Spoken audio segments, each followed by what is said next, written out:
যুগ শ্রেষ্ঠ ওলি ছিলেন মালিক ইবনে দিনার।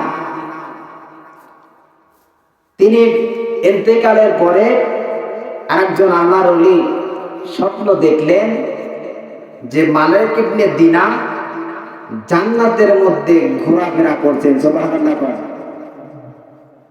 তিনি স্বপ্নে দেখলেন যুগ শ্রেষ্ঠ আল্লাহর ওলি মালিক ইবনে দিনার জান্নাতের মধ্যে ঘোরাফেরা করছেন।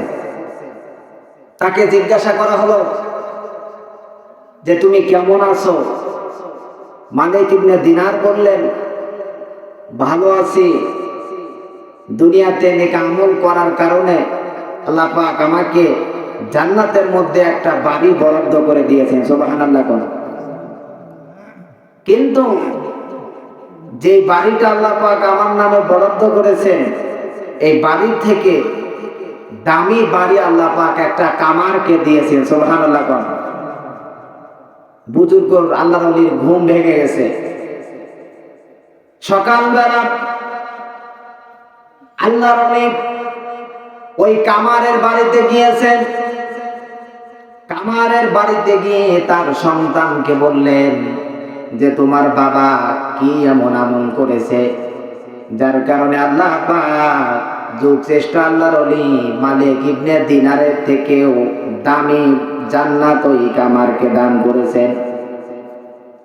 ছেলে সন্তান বললেন, আমার বাবা কি এমন আমল করেছে এটা আমাদের জানা নাই, এটা হয়তো আমার মা ভালো বলতে পারবে।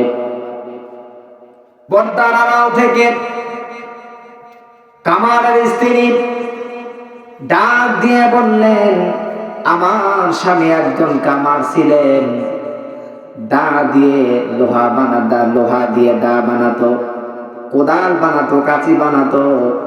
কিন্তু আমার স্বামীর মধ্যে আমি দুইটা গুণ দেখেছিলাম। কয়টা গুণ? জোরে বলুন, কয়টা গুণ দেখেছিলেন? দুইটা গুণ দেখেছিলেন। কামারের স্ত্রী পর্দার আড়াল থেকে বললেন, আমার স্বামীর মধ্যে তেমন কোনো আমি গুণ দেখি নাই, কিন্তু দুইটা গুণ আমি তার মধ্যে দেখেছিলাম।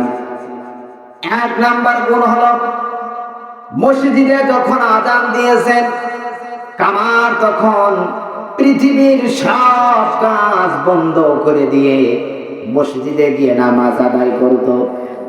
মসজিদে যখন আযান হয়ে গিয়েছে কামার তখন হাতুড়িটা সামনে থেকে পিছনে রেখে মসজিদে গিয়েছে নামাজ আদায় করতে। কামারের স্ত্রী বলল, এই একটা গুণ ছিল, মসজিদে যখন আযান দিয়েছে পৃথিবীর সকল কাজ বন্ধ করে দিয়ে মসজিদে গিয়ে নামাজ আদায় করত। দুই নাম্বার গুণ ছিল, রাত্রিতে যখন ঘুমাতে যেত পৃথিবীর সকলকে মাফ করে দিয়ে তিনি ঘুমাতে যেত। এই জন্য আল্লাহ পাক যুগ শ্রেষ্ঠ আল্লাহর ওলি মালিক ইবনে দিনারের থেকেও দামি বাড়ি বরাদ্দ করে দিয়েছেন ওই কামারকে। মুসলমান ভাইরা, আল্লাহ পাক যদি কামারকে মালিক ইবনে দিনারের থেকে দামি জান্নাত, দামি বাড়ি বরাদ্দ করে দিতে পারে, তাহলে আমাকে আপনাকে দিবে না কেন? সেরকম কাজ করতে হবে। মসজিদে যখন আযান দিয়ে দেয় আমাদের তখন কাম